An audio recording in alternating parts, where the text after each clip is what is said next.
시간 하나님께서 우리에게 주신 말씀은 사사기 2장 2절과 3절의 말씀입니다. 사사기 2장 2절과 3절의 말씀입니다. 사사기 2장 2절과 3절의 말씀, 우리 두 절 말씀을 우리 한 목소리로 함께 봉독합니다. 너희는 이 땅의 주민과 언약을 맺지 말며 그들의 제단들을 헐라 하였거늘 너희가 내 목소리를 듣지 아니하였으니 어찌하여 그리하였느냐. 그러므로 내가 또 말하기를 내가 그들을 너희 앞에서 쫓아내지 아니하리니 그들이 너희 옆구리에 가시가 될 것이며 그들의 신들이 너희에게 올무가 되리라 하였노라. 아멘. 오늘도 우리 주님과 함께 이 복된 날 시작하시는 우리 모든 성도님들, 우리 하나님께서 하늘의 크신 은혜와 평화 가득 부어주시길 주님의 이름으로 간절히 기원합니다. 오늘 본문의 말씀 통해서 옆구리에 가시, 이런 제목으로 함께 은혜 나누도록 하겠습니다. 오늘부터 이제 사사기 함께 공부할 텐데요. 이 사사기는 여호수아와 이스라엘 백성들이 이제 가나안 땅에 정착한 이후에 그 이후에 이제 생활상을 그려 보여주고 있는데요. 특별히 이스라엘이 왕정 체제를 수립하기 이전까지의 시기를 이제 우리가 사사 시대라고 이야기합니다. 그 사사 시대의 주요한 사사들의 활약상을 중심으로 이제 이야기가 전개되고 있는 것이 이제 사사기입니다. 여기서 이제 사사는 이제 우리 한자어로는 이제 선비사자에다 스승사자를 씁니다. 근데 히브리어 이제 원어로 보자면 이게 어디에서 온 말이냐면 재판하다, 다스리다, 이런 말에서 이제 온 표현이에요.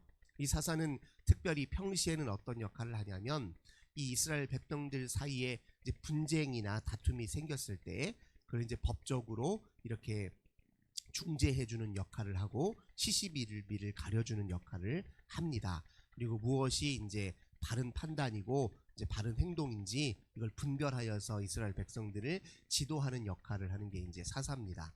그래서 이제 재판관이라고도 이제 불리기도 해요. 그리고 다른 한편으로 이제 전시회는 각 지파들의 이제 싸울 만한 군인들을 다 소집해서 그리고 훈련을 시키고 그리고 외적들과 싸울 수 있도록 이렇게 군을 정비해서 그런 위험에 대응하는 지도자 역할을 하는 것이 또 사사입니다.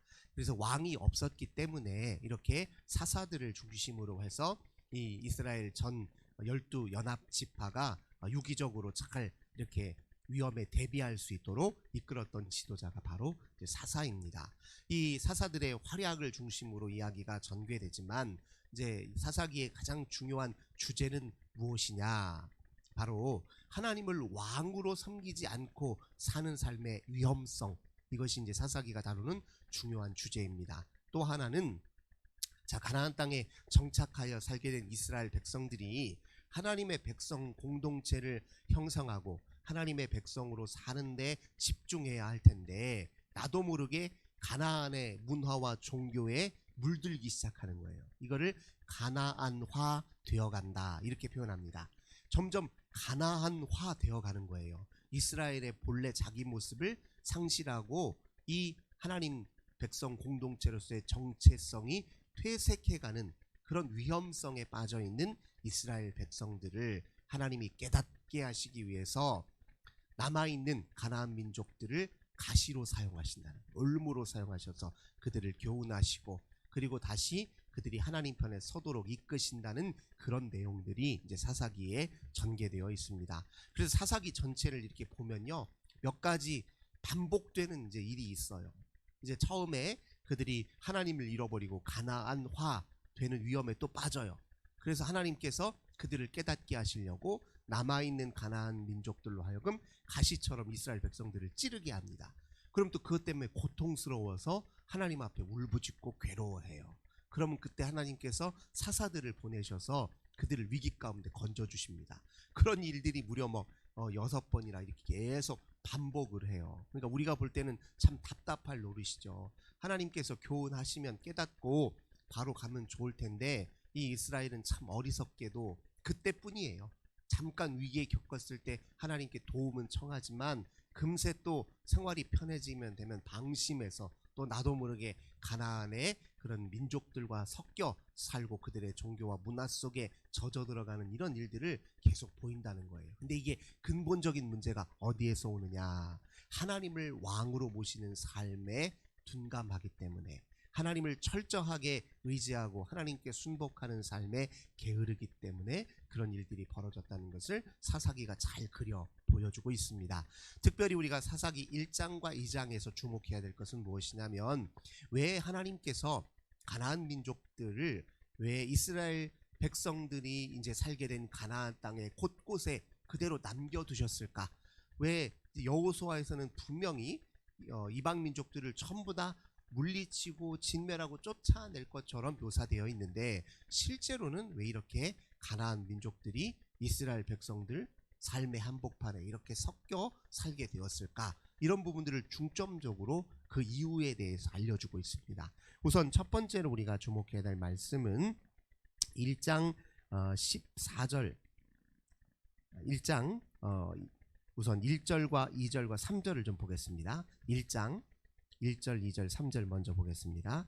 여호수아가 죽은 후에 이스라엘 자손이 여호와께 여쭈어 이르되 우리 가운데 누가 먼저 올라가서 가나안 족속과 싸우리이까? 여호와께서 이르시되 유다가 올라갈지니라. 보라, 내가 이 땅을 그의 손에 넘겨 주었노라 하시니라.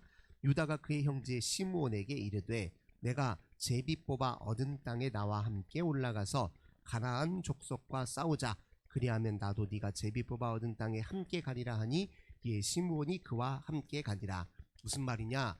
여호수아가 죽은 이후에, 여호수아 시대에 이미 가나안 땅을 정복하고 각 지파들이 전부 다 땅을 분배받았어요. 그럼에도 불구하고 여호수아가 죽은 이후에도 여전히 가나안 족속과의 정복 전쟁이 이어지고 있는 거예요. 이제 그것을 사사기 1장이 묘사하고 있습니다.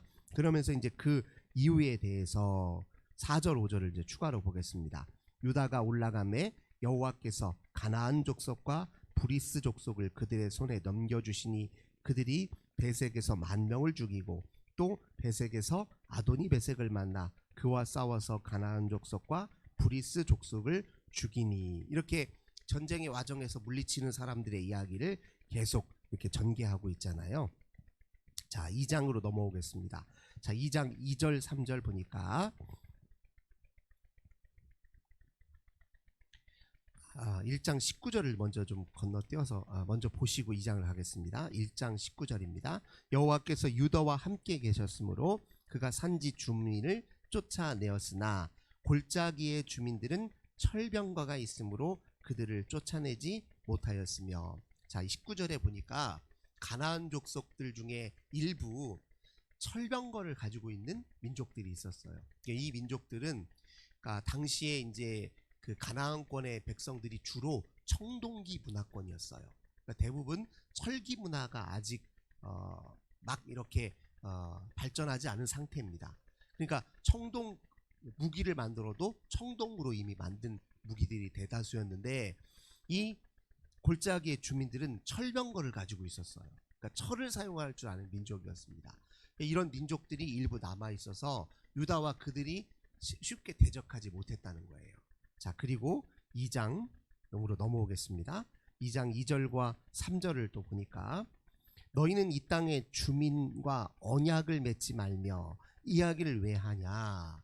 그걸 보니까 일부 이스라엘 지파들 중에 일부 백성들이 주변의 가나안 민족과 언약을 맺다는 거, 동맹 관계를 맺었다는 거예요.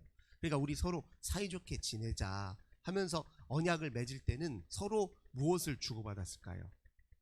나도 너희의 편익을 봐줄 테니 너도 나의 편익을 봐달라 하면서 서로의 편익을 봐주다 보니까 어떻습니까? 서로의 문화도 받아들이게 되고 서로의 삶의 양식도 받아들이게 되는 일이 벌어졌다는 거예요. 그래서 하나님께서 오늘 3절에 깨닫게 하시려고 옆구리에 가시로 남겨두셨다, 이렇게 표현하고 있습니다. 그리고 20절 21절로 넘어가겠습니다. 2장 20절 21절입니다. 여호와께서 이스라엘에게 진노하여 이르시되 이 백성이 내가 그들의 조상들에게 명령한 언약을 어기고 나의 목소리를 순종하지 아니하였은즉 나도 여호수아가 죽을 때에 남겨둔 이방 민족들을 다시는 그들 앞에서 하나도 쫓아내지 아니하리니. 이것은 무엇이냐면 이 이방 민족들, 가나안 족속들을 하나님의 명령을 어길 때 심판으로, 그 심판으로서 남겨두었다, 이렇게 표현하고 있습니다. 22절과 23절 보겠습니다. 이는 이스라엘이 그들의 조상들이 지킨 것 같이 나 여호와의 도를 지켜 행하나 아니하나 그들을 시험하려 함이라 하시니라. 시험하기 위해서.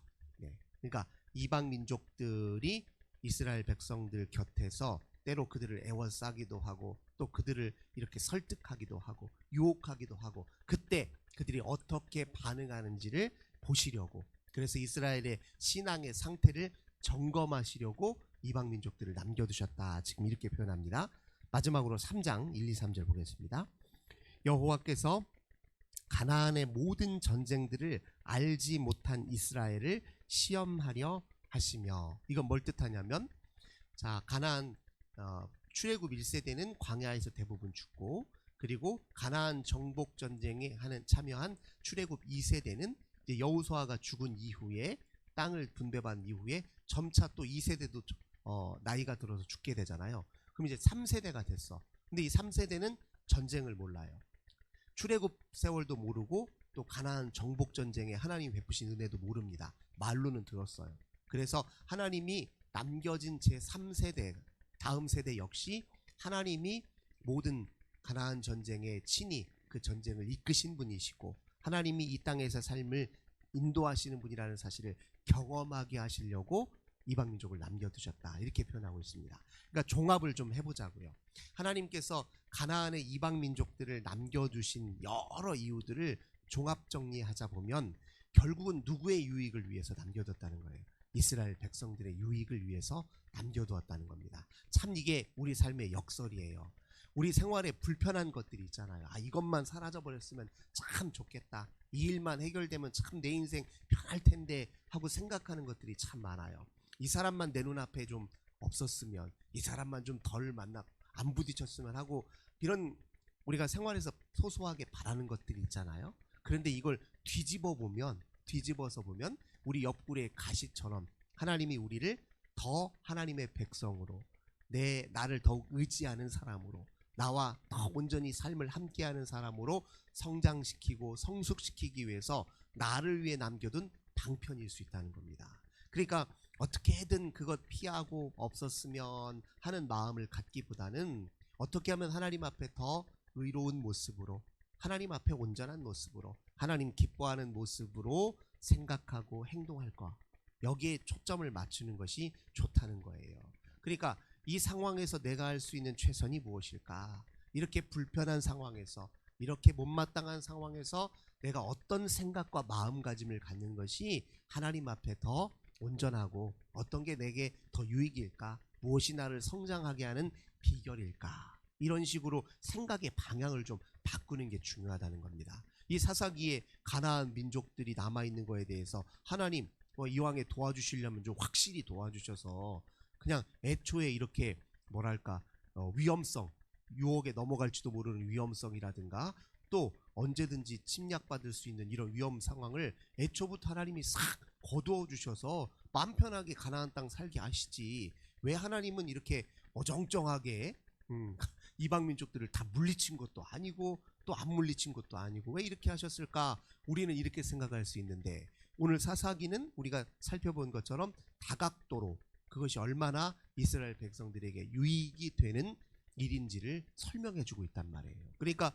우리도 똑같이 생각해야 돼요. 이것이 나한테 불편감만 주는 게 아니라 내가 이것을 어떻게 여기에 대응하냐에 따라서 내게도 영적인 유익이 될 수 있겠지, 어떤 면에서 유익이 될 수 있을까를 찾고 헤아려 보면서 나의 마음가짐과 태도와 생활 방식을 하나님께 더욱 초점을 맞추게 되면 반드시 그것이 우리의 성장과 성숙의 유익이 되고 밑거름이 된다. 오늘 본문의 말씀을 통해서 우리는 다시 한번 확인하게 됩니다. 오늘도 우리의 삶 속에서요, 가시처럼 우리를 이렇게 찌르면서 우리를 불편하게 하는 것들을 만나게 될 것이에요. 그때 되면 내가 정신 바짝 차려야지, 내가 저것 때문에 내가 오히려 내 영적으로 퇴보할 수 없고 내 마음가짐을 더 불편하게 만드는 데만 이렇게 힘쓸 게 아니라 우리 하나님의 말씀과 또 우리 하나님을 더욱 의지함으로 주 앞에 어떻게 하면 성장할 수 있을까 초점을 맞추어 오늘 하루를 승리하시는